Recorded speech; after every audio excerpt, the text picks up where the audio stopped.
oral immunotherapy, which again, for our listeners, just so if you're not familiar with, is when a child that has potentially a dangerous food allergy is given actually like in a powder, the actual peanut protein starting at low doses, but they tend to go up to fairly high doses. This has been around for about 10 years, and it has been incredibly successful in desensitizing many children. It takes weeks and months to get up to the high levels, typically about 300 milligrams, equivalent to one peanut, or some of them go even higher.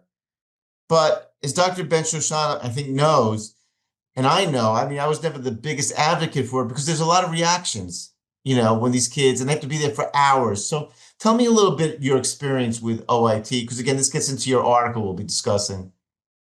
Right. So as you mentioned in the class, it was just avoidance, but especially for certain foods like milk and egg, it's very hard to avoid, even if you're vigilant, and there are like 40% annual reactions accidentally or inadvertently due to the exposure to this food, even in places that declare that they are allergen-free, right? So there was the studies from the UK showing that when you sell in a bakery a pastry that is considered to be milk-free, often it contains milk. And we see these recalls of foods, dark chocolates that are supposed to be dairy-free that contains milk.